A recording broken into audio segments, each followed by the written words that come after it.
안녕하세요, 에릭김입니다. 자, 오늘은 많은 학생들이 잘못 알고 있고 그리고 교육 현장에서도 잘못 가르쳐지고 있는 그런 내용을 하나 다뤄보도록 하겠습니다. 자, 부사절 접속사에 포함되는 건데 부사절 접속사는 있죠, 종류가 아주 많습니다.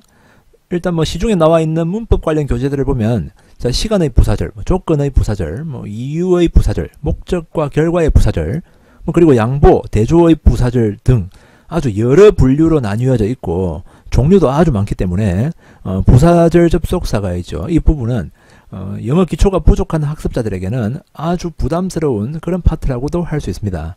자, 그런데 이렇게 다양한 부사절 접속사 중에서 양보, 대조의 부사절 접속사에 속하는 즉 주어가 비록 뭐뭐 하는데도 불구하고 라는 의미를 표현하는 though라는 접속사와 같은 의미를 나타내는 것들을 어떤 게 있는지 학생들에게 물어보면은 대부분 학생들이 공부 좀 하는 학생들은 다 알고 있다고 생각하고 자신 있게 대답을 합니다. 자, although, even though, even if, 자, 이것들이 전부 다 같은 의미를 나타내는 though와 같은 의미를 나타내는 접속사라고 자신 있게 대답을 합니다.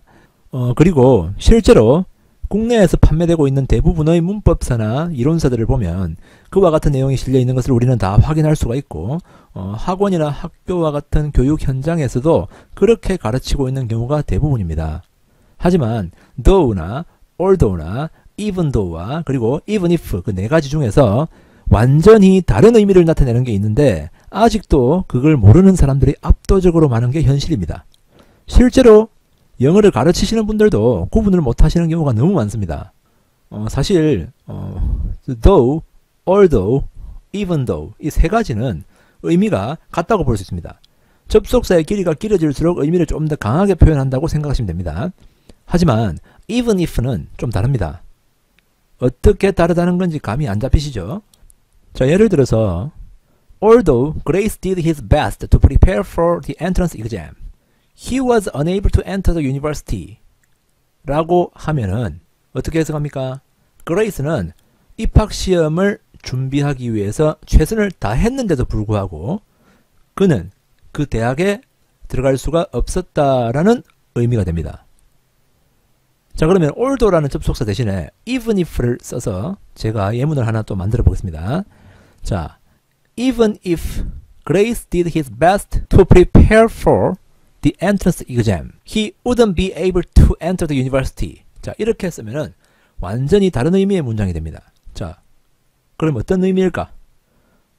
제가 금방 얘기했듯이 첫 번째 문장은 그레이스는 입학시험을 준비하기 위해서 최선을 다했는데도 불구하고 그 대학에 입학할 수 없었다라는 의미고, 두 번째 문장은 그레이스는 입학시험을 준비하기 위해 최선을 다한다고 하더라도 그 대학에 입학할 수 없을 텐데 라는 의미가 됩니다. 자, 어떤 차이점이 있는지 이해가 되십니까? 자, 다시 말해서 첫 번째 문장은 그레이스가 입시 공부를 정말 열심히 했는데도 대학 입시에 실패했다라는 의미가 됩니다. 공부를 열심히 했는데 결과가 좋지 않은 결과가 나왔단 말이죠. 자, 이미 발생한 사실을 이야기하는 겁니다. 반면에 두 번째 문장은 그레이스는 열심히 시험 준비를 한다 하더라도 아마 합격할 수 없을 거다라는 의미가 됩니다. 자, 이거는 아직 시험 준비를 한 게 아니고 일종의 가정입니다. 가정. 그레이스는 공부를 열심히 했다는 게 아니라 열심히 한다고 해도 아마 힘들 거다라고 단정을 지어버리는 그런 의미가 됩니다. 아직 발생하지 않은 일인데 그런 일을 단정 짓는 그런 표현이 되는 거죠. 자, 이제 아시겠습니까? 이렇게 완전히 다른 의미를 나타낸다는 것을 모르고 있으면 문장의 의미를 정확하게 파악하기도 어려울 거고 때로는 표현하고 싶은 의미도 제대로 표현 못할 수도 있겠죠. 언어라는 것은 소통을 위한 도구인데 그 의미를 잘못 알고 있으면 소통이 제대로 될 수가 없습니다. 자, 그리고 국내 중고등학교 시험에서는 이런 차이점을 반드시 구분해야 되는 그런 문제가 나오는 경우는 아주 드물지만 미국의 ETS 같은 기관에서 출제되는 토익이나 토플과 같은 시험을 나중에 대학생이 되어서 준비할 때가 되면 영향을 받을 수도 있는 겁니다. 자, 이런 부분을 전혀 모르고 영어를 공부해 왔다면 지금부터라도 꼭 정확히 알아두시기 바랍니다. 아시겠죠? 자, 오늘의 팁은 여기까지 하겠습니다. 감사합니다.